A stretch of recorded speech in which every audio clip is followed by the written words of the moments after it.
Um, I am Marissa Brown, Assistant Director for Programs at the John Nicholas Brown Center for Public Humanities. Welcome, everyone. We are keeping our Lunch Talk series going through the summer to keep our community together and keep up the exchange of ideas and to keep hearing from public humanities leaders in the field like Denene, who are really happy to welcome today for this Lunch Talk. So before I introduce Denene, let me just tell you a little bit about how this will work. I think you'll notice as you came in that the microphone access is off, the video access is off, that will stay off during Denene's presentation. You can use the chat box to send me, Marissa, any questions that you have for Denene. And when we get to the end of her presentation, I'm just going to keep a running tally of who's first, second, third, etc. And I can go down and unmute you and give you video access so that you can ask your question in a more human way. So it's not just a bunch of black boxes on the screen. So if you have a question for Denene, you don't need to sort of spell out to me what it is, but just send me a chat letting me know that you've got a question, and I'll call on people in turn at the end. Okay, and if there are any new students who are coming in the fall, welcome. This will be the first time you're joining us for Lunch Talk, so welcome. I am so pleased that Denene de Quintal could join us today for this Lunch Talk. Denene is the Assistant Curator of Native American Art in the Department of the Arts of Africa, Oceania, and Indigenous Americas at the Detroit Institute of Arts. She joined the DIA after serving 2 years as the inaugural Andrew Mellon Post-Doctoral Curatorial Fellow in Native Arts at the Denver Art Museum. The DIA appointment is significant because she filled a role that had been vacant for nearly a decade. So I'm sure you had a pretty big inbox when you came in, Denene. During her tenure at the Denver Art Museum, de Quintal co-curated an exhibition called Eyes on Julie Buffalohead in 2018, featuring new works by Minnesota-based Julie Buffalohead, a citizen of the Ponca tribe of Oklahoma. She was also on the team that produced Stampede: Animals in Art in 2017, which showcased more than 300 works from the museum's collection. She received an undergraduate degree in cultural anthropology with concentrations in Native American studies and Latin American studies at Cornell University, and she earned her MA and Ph.D. from the University of Chicago in cultural anthropology. Her scholarly research has focused on Southern New England. Her doctoral dissertation was titled Race, Face, and American Indian Nations, Native American Identity in Southern New England. Completion of the project was aided by insights and mentorship from members of the Narragansett, Mohegan, Mashpee, Wampanoag, Western Pequot, Eastern Pequot, Nipmuc, and Shagtacoke tribes. She also, I saw in your bio, Denene, was interned at the Tamaquag Indian Memorial Museum in Rhode Island, which is one of our great community partners. So thank you so much for joining us and for presenting on your work. We're really thrilled to have you, and I will turn it over to you now.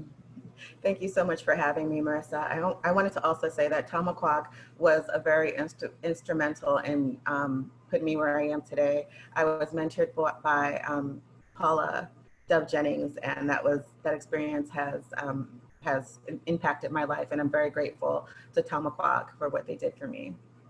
The internship led to this. I'm very appreciative of that.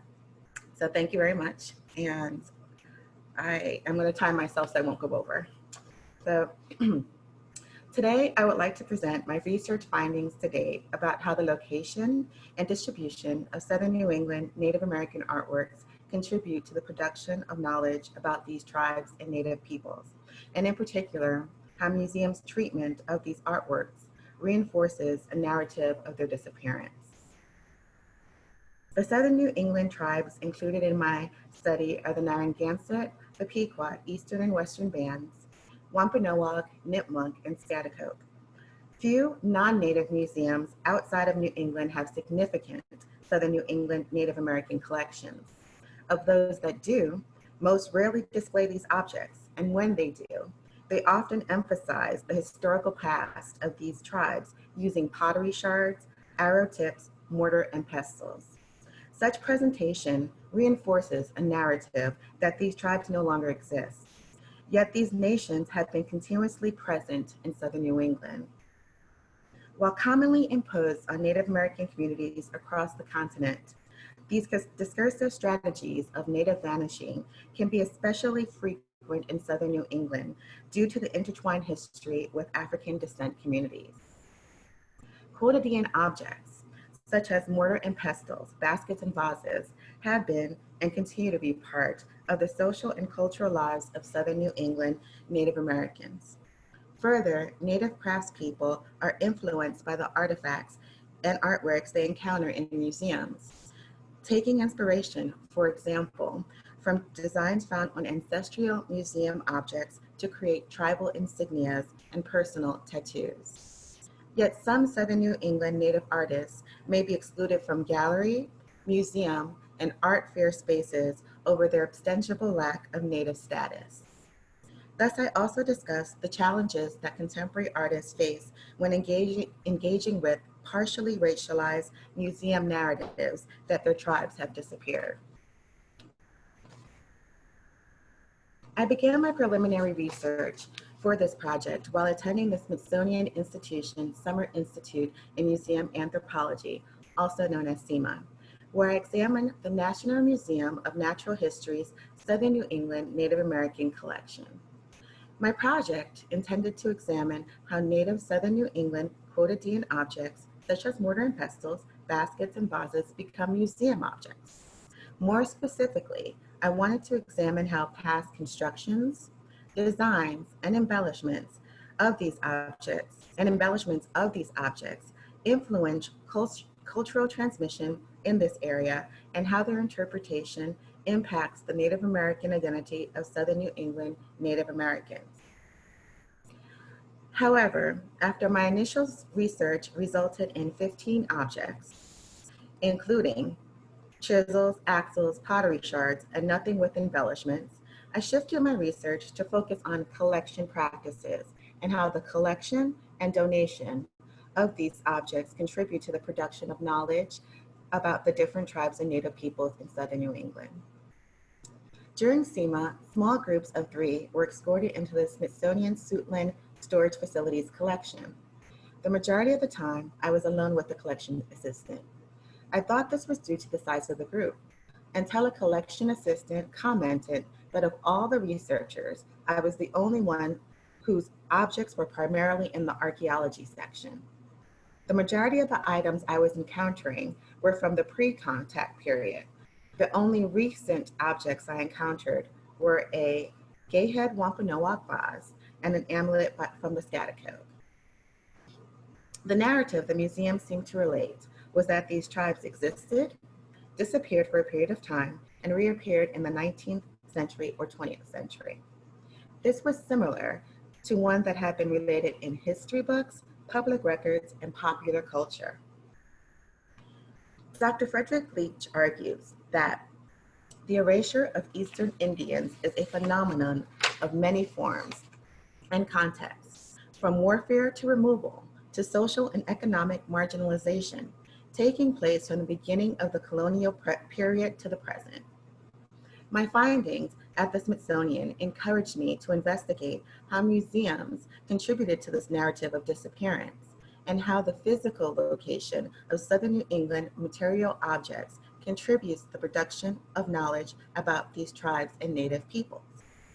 In this presentation, I will be primarily discussing my research findings at the Denver Art Museum, also known as the DAM.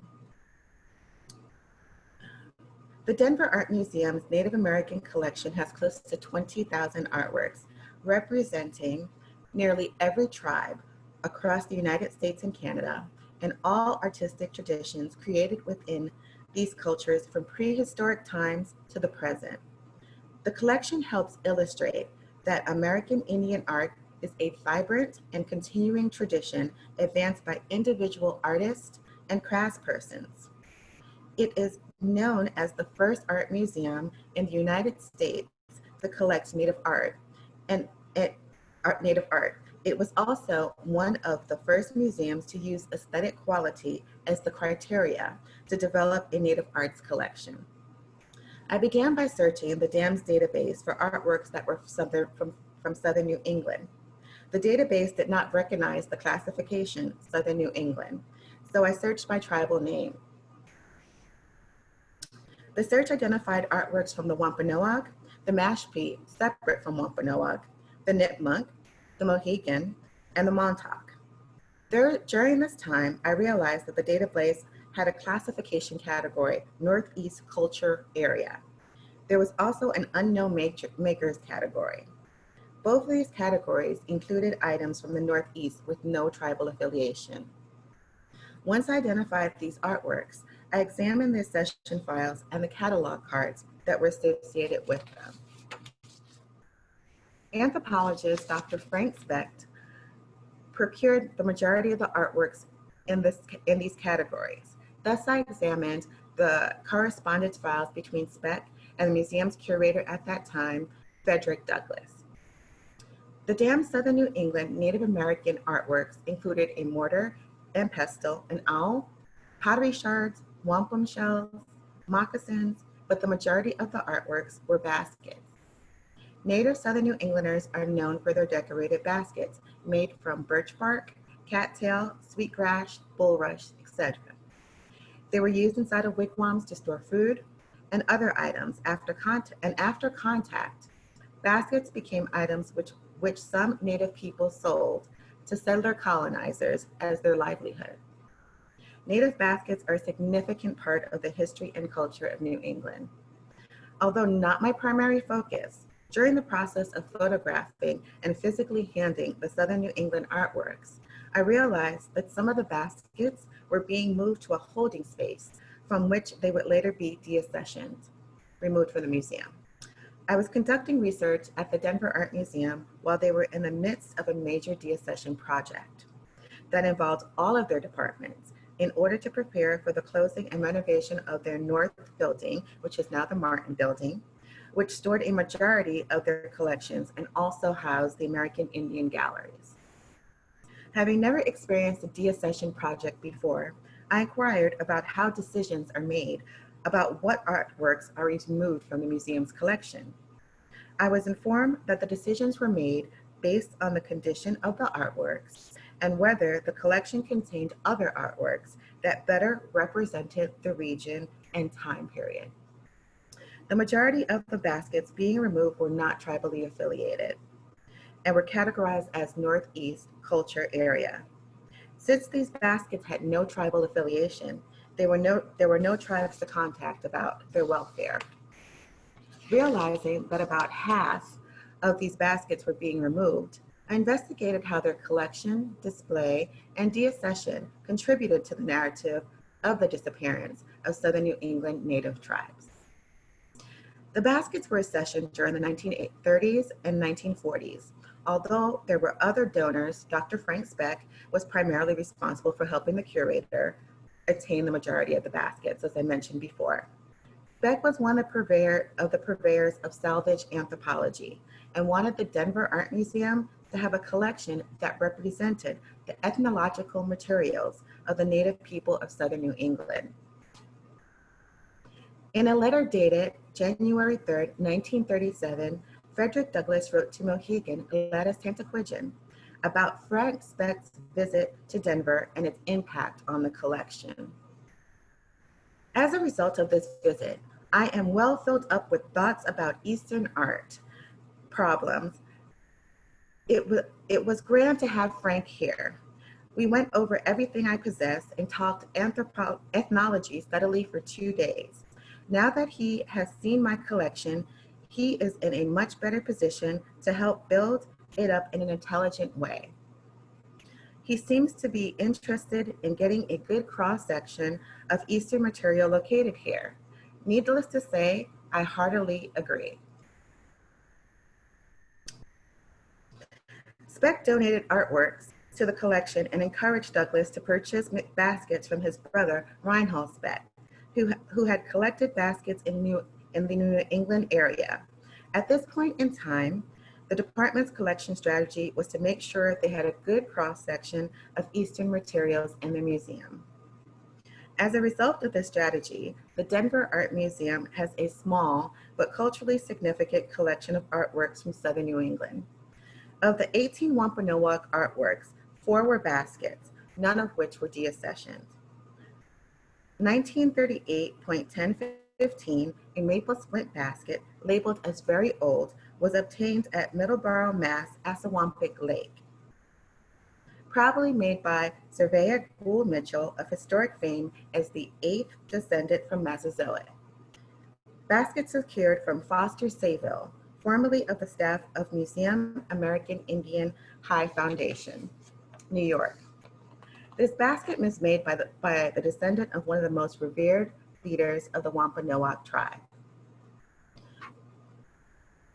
Another, 1938.1016, a splint basket attributed to the make of Mrs. Emma Stanford, a King Philip Wampanoag descendant, 9th generation from King Philip, who died at age 89 last year in Ipswich, had a similar history. However, the baskets in the Northeast Culture Area category did not have such illustrious connections. Of the 13 baskets, 12 were deaccessioned, and these are the 12 baskets. I'm going to go through them slowly.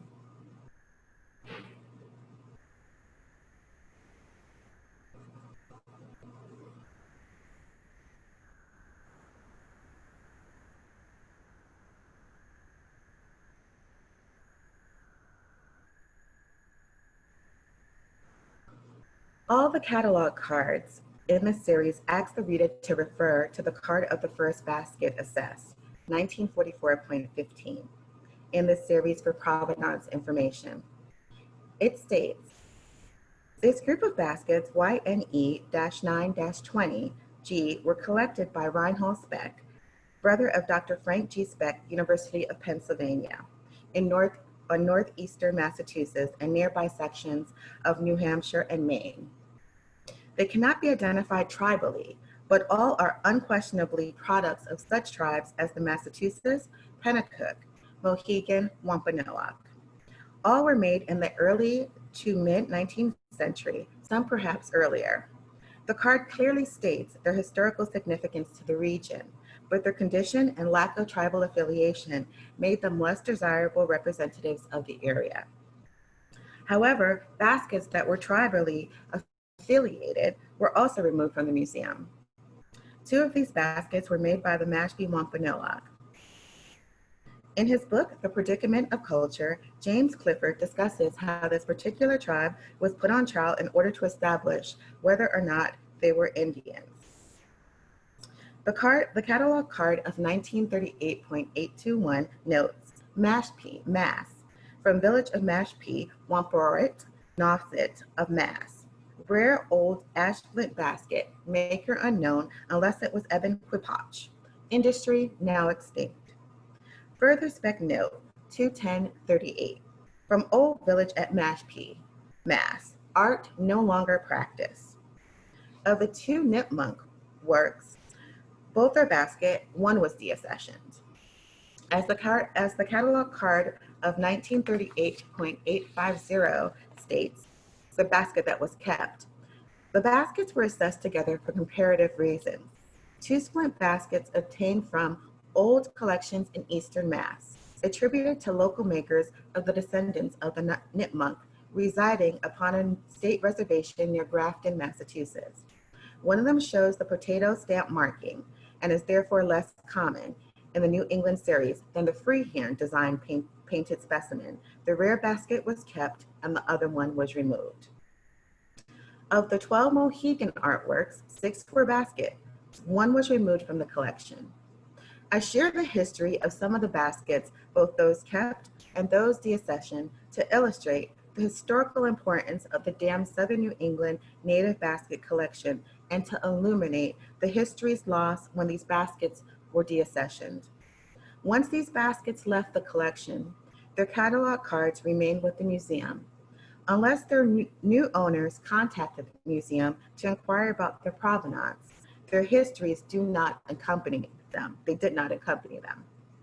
Once removed, the Mashpee, Mohegan, and Nipmuc baskets lost their tribal affiliations and joined the Northeast Cultural Area baskets in a generalized category of East Coast baskets.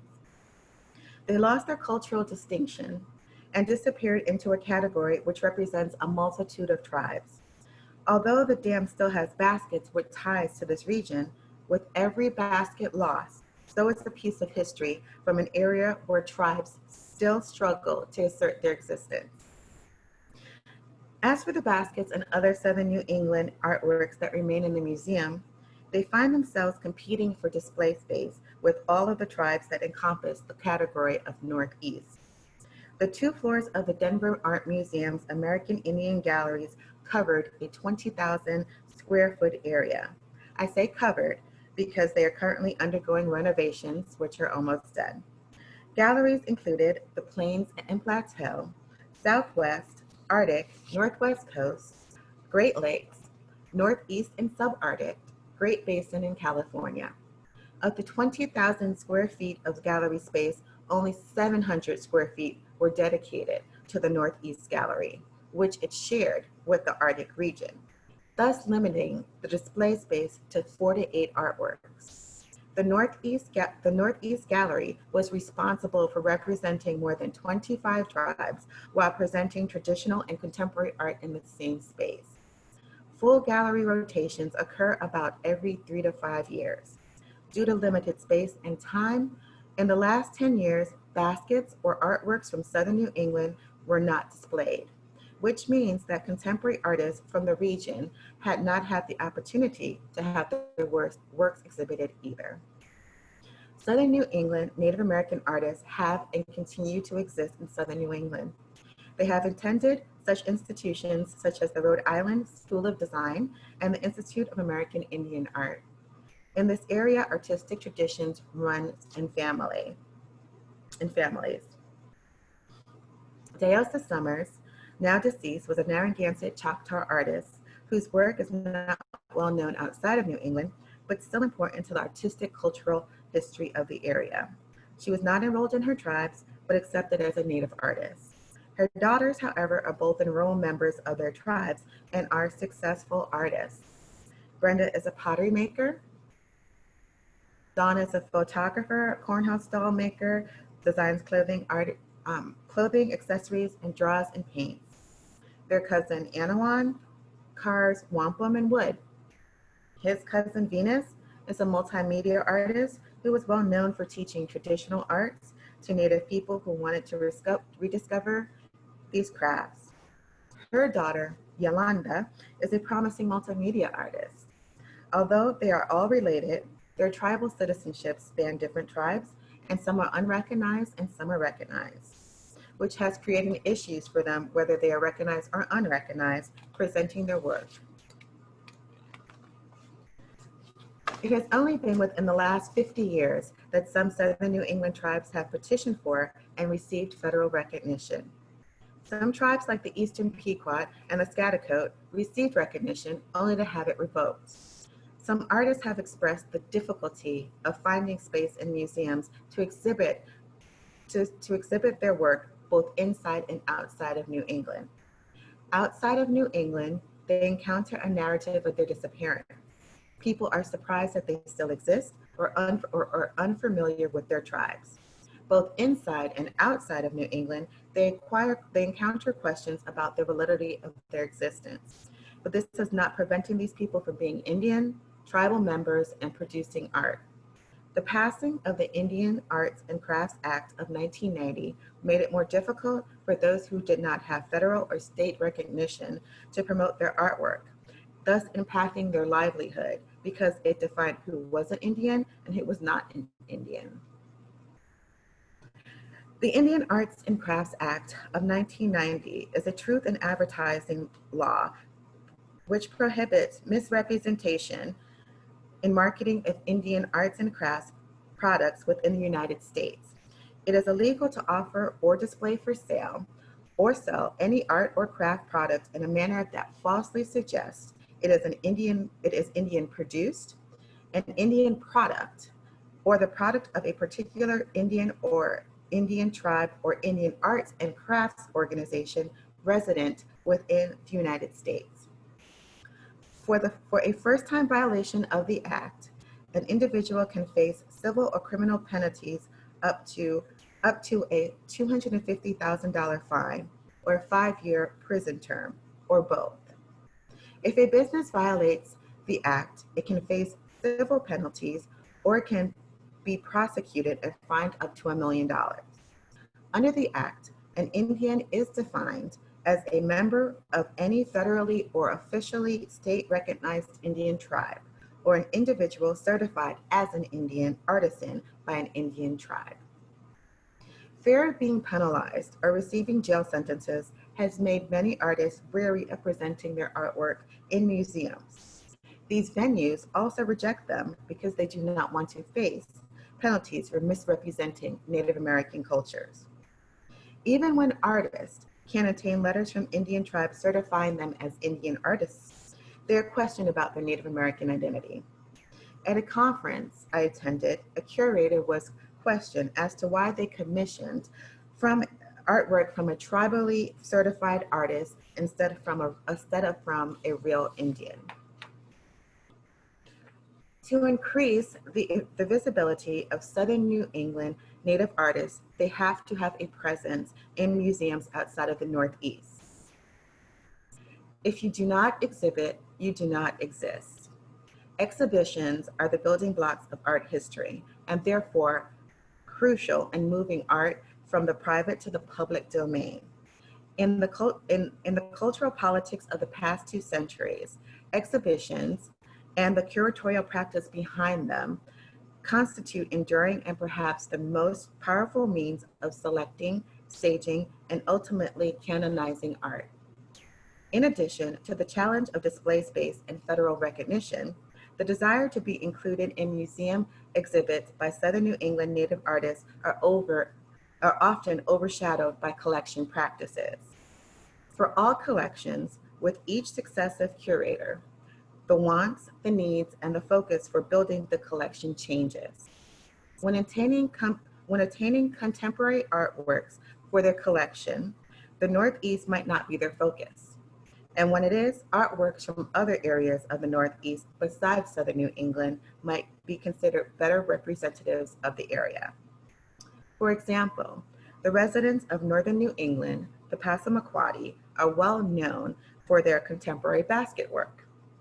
Thus, even when collections do have significant Southern New England material objects in their collection practices, accessions and deaccessions, exhibition time and space can hamper their public exhibition.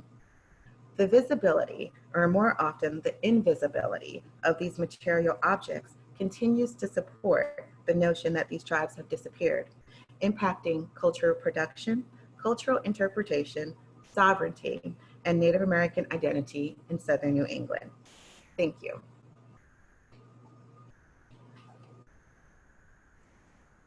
Thank you so much, Denene. So I'm sure people have so many questions. I do. So why don't I start us off? And for people who joined late, if you'd like to ask a question, why don't you send me something in the chat box? It's a little bit easier than trying me to keep an eye on the little hands up icon, because I think we've got about 30 people on today. And then I can sort of call on you as you send me a notification you'd like to ask a question. Why don't I start us off? I have so many questions, so I'm only going to ask one. I'm actually really interested too in what happened to those deaccessioned baskets, if you know. But my big question, especially now, given what we're seeing that's happening within the museum field, is for you, clearly your approach and the work that you do and the way you think about museum practice comes at museum practice through a critical lens. Right. So I'm wondering how you have experienced sort of a tension between approaching museum work through that critical lens while at the same time working within museums.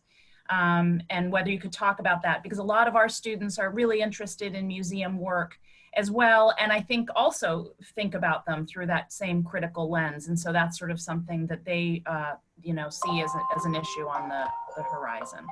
Right. Well, I think that my training at Tamaquag really helped in order to approach this job in particular. There hasn't been someone in this position for over 10 years, as you mentioned, and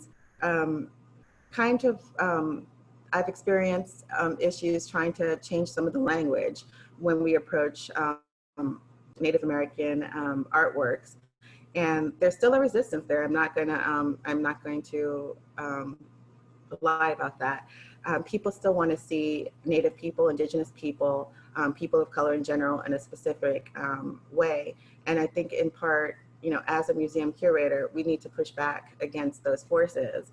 And at this particular point in time, I'm actually working on curriculum for K through 12 grades.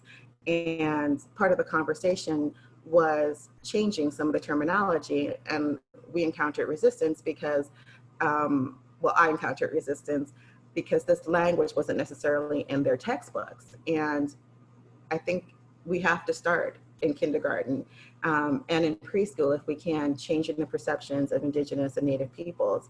And we need to be in the field to be able to do that. Thank you. The next question is from Leah Hopkins, and just give me a second, Leah, to find you in the lineup and I can unmute you.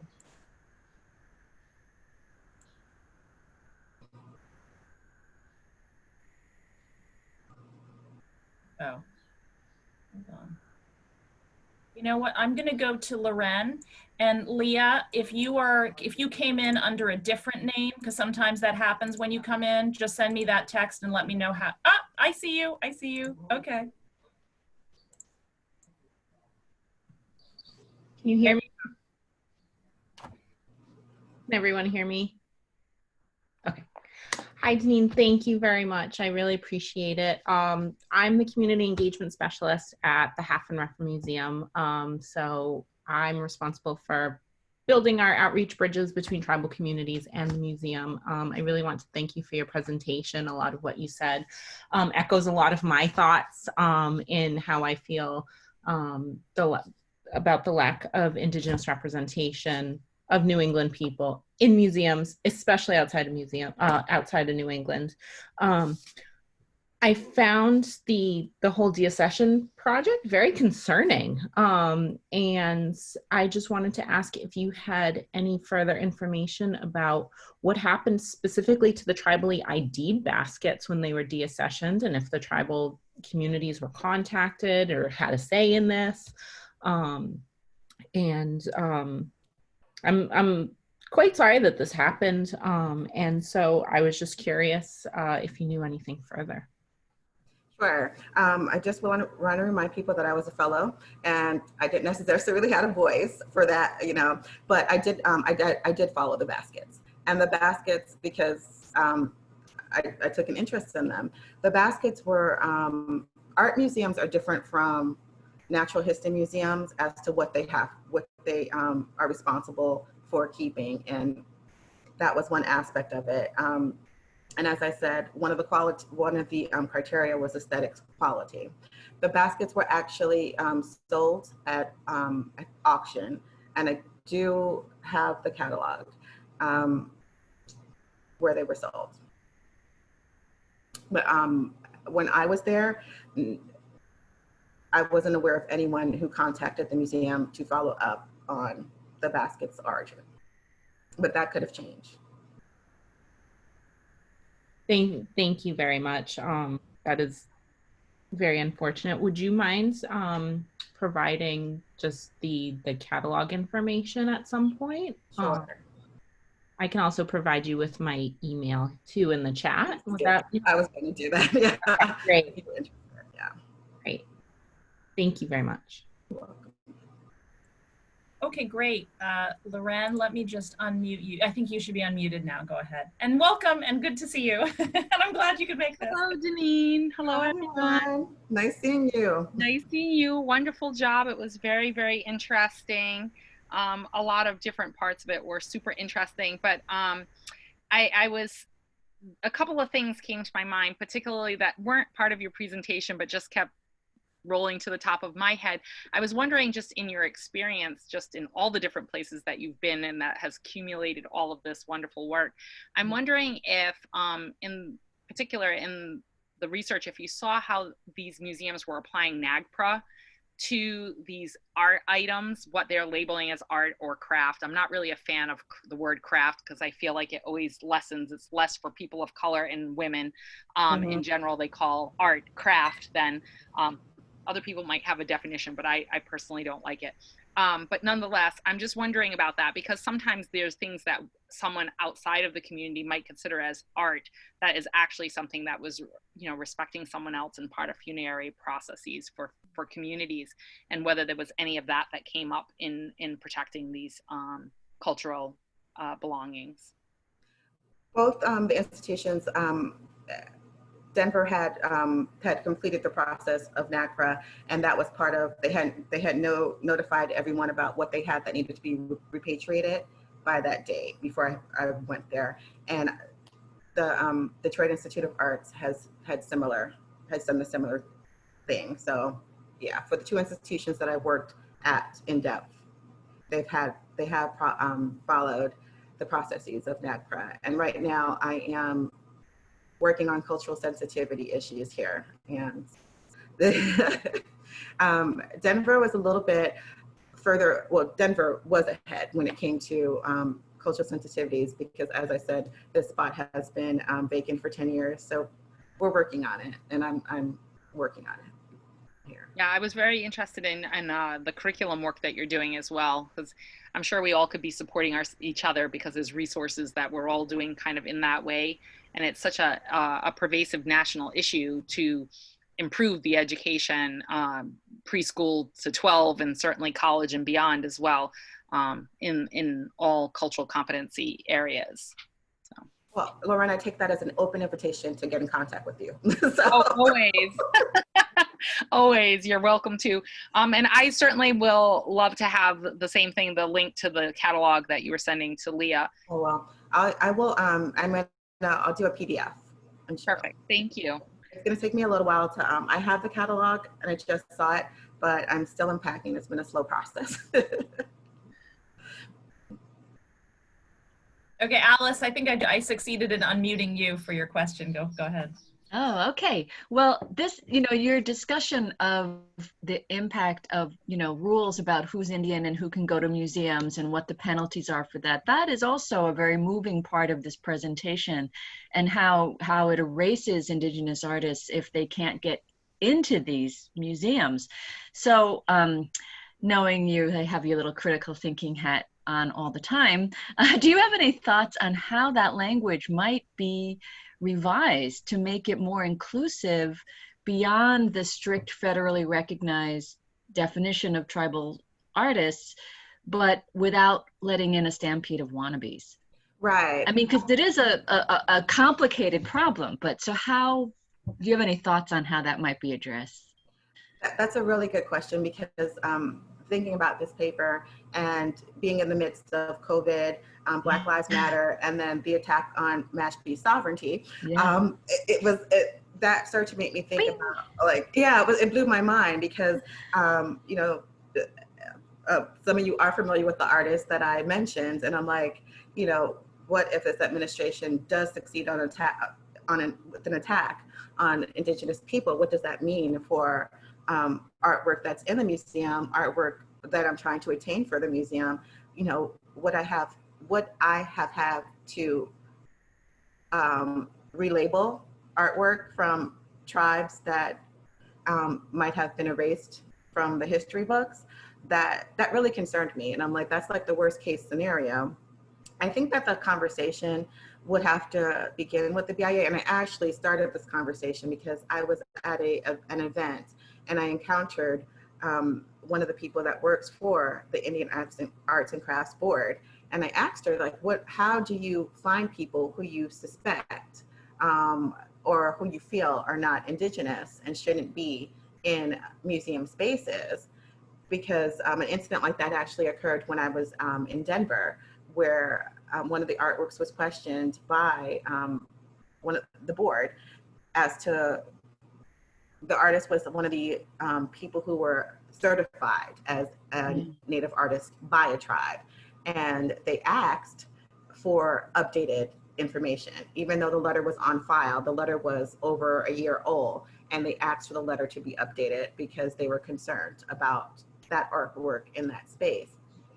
I think that a lot of people need to come to the table, and museums can be a part of that conversation, but I don't think it's for museums to be in that conversation.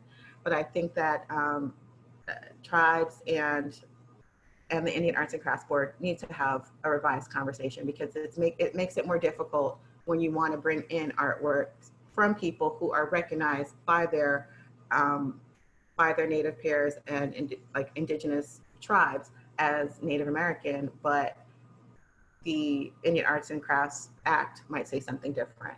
So I think that the conversation needs to be revised and revisited. Is there any possibility that you'd be able to either do some purchasing or create an exhibit in a way that precisely creates an archive so that, 100 years from now, scholars looking back could have access to some of these artists that don't fit today, like that might be something interesting to do. That's actually one of my thoughts, because a lot of the people many of the people that I have encountered are not necessarily part of federally recognized or state recognized tribes. They're working on it, or they've been revoked, and that would be a great space. But my concern is, there's a big target there. We're going to have a visit, and there's going to be $1 million fine, and I don't want to put the museum or the artist in the target at this point until it's worked out. But I think that's one of my dreams, to do an exhibit along those lines, to show the talented work that exists out there. Well, I just want to add my 2 cents to this conversation, because it's such a big conversation, and it really goes back to the whole federal recognition process. We all know that there's the problem of people that are faking to be just because they want to be connected in some kind of way, but there's many more people that are Indigenous people that have lived Indigenous lives and in Indigenous communities that are not federally recognized, not state recognized, from communities that are not recognized at all, or from communities that have federal recognition, but then there's the whole bailiwick of blood quantum. If you're really interested in listening to sort of some conversation around federal recognition, blood quantum, and all of that, the podcast, All My Relations with Matika Wilbur and Adrienne Keene, has 2 or 3 really great episodes that are on that, because obviously we don't have time to talk about that, but I do want to have people just kind of go with this one other thought. Like, we all as Indigenous people know people who are either multiple tribes, and so that based on blood quantum, if you're 6 different things, you're no longer 1/4, 1/2 of one thing. We all know people that fall into that category and are not on a federally recognized roles or state recognized roles. And then we have others that are from communities that just have been not acknowledged, but that doesn't make them not that. And so there's that, and there's a myriad of other complications that get involved in all of this, displacement from your community and pushed into other places, the enslavement and the just mass exodus that have pushed people in other places. I mean, like Brotherton have Narragansett, Niantic, Wampanoag, Pequot, Oneida, and a myriad of other things as you go westward. And, and they struggle with recognition because of that, but that doesn't make them any less Indigenous. And so there's like so much complication in this. And then when you go to the Indian Arts and Crafts Board, it becomes a whole nother, can of worms on top of all of that, because their response was well-intended.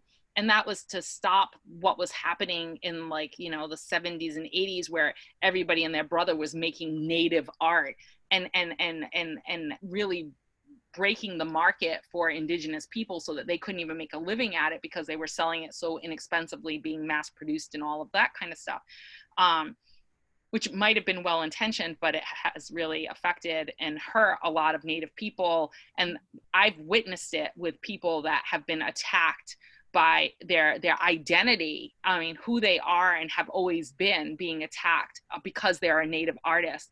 And unfortunately, humans are humans, and some people have personality issues that bring these on to someone like this, and that's a problem too. So I'm going to stop there because it's such a big story, but I just thought I'd add to just to get people thinking about the dimensionality of it. It's not as simple as Native and not Native. Right. And it's very complicated because I had this discussion. There's a really great piece of artwork at the Denver Art Museum by the artist Mellon, and she was actually an artist in resident there, so I was able to like talk to her and meet with her a lot. And we went over one of her pieces, which was the this quilt that talked about blood quantum and her fear of, you know, Native people, Indigenous people, especially here, being like erased out of history through blood quantum.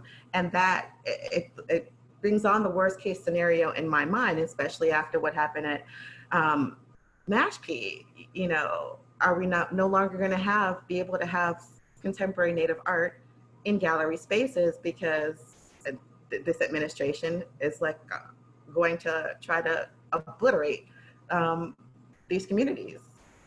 And that's a big fear for me. And I'm like, I know it's the worst case scenario, but it makes me think, you know, what's going on here? And there's already a struggle. And part of what inspired me to like write this paper and to look at Southern New England Native American cultural materials and museum was talking to a lot of the artists in Southern New England and how they were being like forced out of museums they were in at one point, but the Arts and Crafts Act made it harder for them to have that space, even though they've been teaching the art, they've lived their lives, their parents have lived their lives as Indigenous people, but now they're being told they're not based on the law. And that is so frustrating. And like I said, it's a big conversation, but it's a conversation that needs to be had, because now that, you know, thanks to Paula and you and Tom McClock, you know, I'm in this position. This is in a position where I can help bring these people and more Indigenous people from different aspects into museums. You know, this is a great platform in which to do that, but I'm being harried by laws and these opinions, so. I know Leah had a follow. Okay, great. You're on, Leah. I was curious if you have studied or examined the roles of Native arts markets, such as Santa Fe Indian Market, in their upholding of the disappearance narrative. I say this because I've known multiple Southern New England Native artists who have applied and have not been juried into the show. Or I have also, broadening it out, have seen woodland people be juried into the market, but never receive any type of recognition or prize. And that market and many other Native arts markets are driven by, well, if you get a prize, therefore you get clout, and therefore you become collectible, you become a name. And so there really is a lack of representation in terms of jurying in people from here. So I didn't know if you had examined that or if that would be something that you would take on at some point. It's something I started to look at when I was over in Denver, because when it was the first time I ever experienced Indian Market. But when I lived over there, I was able to drive down, and that's something I noticed. It was great because Dawn Spears was actually there, and so that was a great opportunity to see Southern New England and the Northeast make a presence. But the other people that were there, and as I mentioned, Jeremy Free was there, you know, Passamaquoddy, basket makers, they've made their way into the market, but there seems to be a resistance. And I think it's changing because We Are the Seeds, which is the female run market by Thailand and Paula, they incorporate artists from Southern New England. And I think that's a good part of it. But I think that because Indian Market is still, it's not Indigenous, it's not Native run, there's still this blockage. I really appreciate the fact that the Abbey Market opened up, and that shows a different perspective. But I think that the markets need to be expanded not just Indian market. I think that there needs to be other markets outside of the venue until Indian market recognizes that there are Indigenous people throughout the Americas. But that was one of the experiences I've had. But I was quite curious about them, and it was a great event, but it wasn't as diverse as it could be. Thank you. Rupa, I've unmuted you so you can ask your question. Go ahead. Hi, my name is Rupa. I'm an undergrad student. Thanks so much. I really enjoyed your lecture and hearing about your research. I just had a question about how pieces are organized in the museum itself. Because I was just thinking about how when they're categorized by region, especially by regional divisions that have been imposed by white settlers, it seems like there's a risk of homogenizing tribal identities and maybe disregarding some of the self-defined like designations of Native communities. So I was wondering how you propose like addressing this issue and maybe how museums have done it already. Right. That's a really great question, because going into Denver is actually well known for the way in which they present Indigenous Native American cultures by doing it regionally, and also the way in which they present both historical and contemporary artwork side by side. So I think that's something else that needs to be interrogated, because here at Detroit, which I'm working on, I keep on saying that, there's always that caveat. We're organized by, it's a very interesting division. We have a Mesoamerican / pre-Columbia section, and then we have our Native American continent section.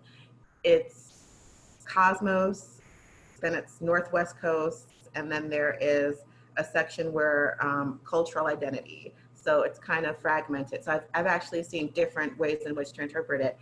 I'm still working on figuring out which is the best, but I also understand about culturally imposing terminology on Indigenous people and people of color, because I had a big problem with our Cosmos section, because I don't know where that came, well, I do know where it came from, but spirituality would be something that's preferred. But I think these are issues that are still being worked through in the museum field itself, and it's a part of decolonizing institutions and like changing this terminology, but it's still not perfect. If that answers your question, I hope that kind of. I don't think that I think that people are working on better methods, and I'm hoping to institute those methods in Detroit. Thanks, Rupa, for coming. It's nice to have undergraduates join us too. Nancy Jakubowski, I think you had a question and you should be able to ask it. Yes, thanks, Denene. This has been a lot to think about. I'm a RISD alum, so hearing about that restriction on who can do artwork and where they can get in and all the gatekeeping is very shocking to me. You almost touched on this in your last response, but given that where you're working now, there hadn't been someone in that position for 10 years, kind of, I can't speak. Where do you want to go with your position, and are you hoping to acquire materials from Native tribes in that region? Are you looking more broadly? Kind of how do you see, growing this role and making it, more culturally sensitive? Right. Thank you for that question, Nancy.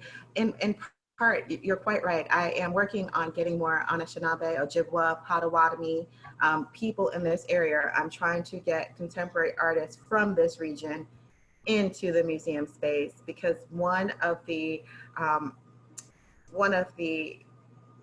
impediments that I encountered coming into the museum at this point was that there's still a conception that Native people no longer exist, and a lot of the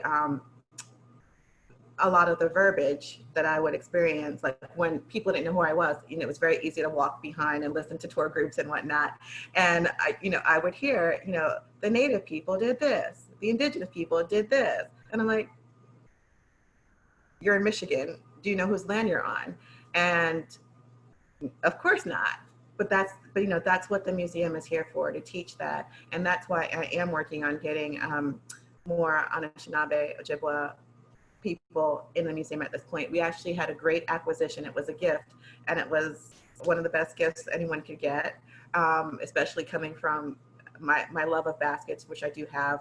We were gifted with a basket by Kelly Church, and she's a wonderful person and a wonderful human being, but one of the best basket makers, at this point in history. And we were gifted with a hat of hers that talks about Michigan treaties, and it's perfect to teach children about how Anishinaabe land was taken away from them or like bartered, and it teaches about the history of the Michigan government, the United States government, and the Anishinaabe, and why they're still hunting and fishing rights. And I think that it's really important to build on this, especially for the school children who visit the Native American galleries the most here at Detroit. And that's what I want to continue to do at this point, build on Anishinaabe history in the museum, show that there are contemporary artists, Indigenous people are still alive, thriving, existing, and building on that, I hope to expand outwards to the east a little bit, but in general, I want to be receptive to everyone. And there's a lot of artists that I feel would be appropriate in this museum space, because this is Eastern Woodlands, and I think that I'm gonna work through that and try to attain as much as I can in these areas. Well, we're about a minute from 1 o'clock. So first of all, I wanted to not just thank you for this presentation, which was so rich and I think has left so many people with a lot to think about. And I know a lot of the people who came to this presentation are doing a lot of this work already. And so thank you for the presentation, but thank you for your work in general, for everything that you're trying to do, you're setting out to do. I wondered if you could just leave us with sort of a sense of what the projects are that you're working on now. You talked about the K through 12 curriculum, and I don't know if you have some other projects that you'd like to just share sort of quickly with the group before we close. Sure. K through 12 curriculum is like at the top of the list at this point. But as I mentioned, we did procure the gift of Kelly Church's basket. I'm hoping to work a little bit more with Kelly Church and getting some more, because of the attack on the ash bark, which artists use to make their baskets, to procure a few more baskets from this area for the museum's collection. And also I'm looking east, and so I'm very interested in procuring baskets from Southern New England from contemporary artists. As I've mentioned, I'm really interested in Passamaquoddy work, but I'm open to more than one thing or more than one artist from the area.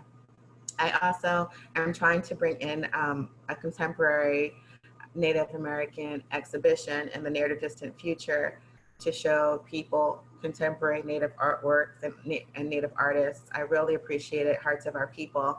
And I'm looking along the lines of something like that. But I also want to expose more Indigenous and Native artists who might not be as well known as some of the people who have been garnering large shows or large solo shows. So that's my hope.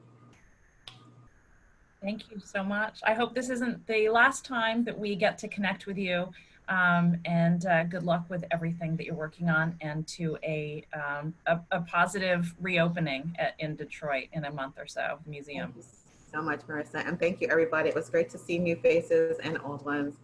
Yeah, thank you. Thank you. Thanks, everyone.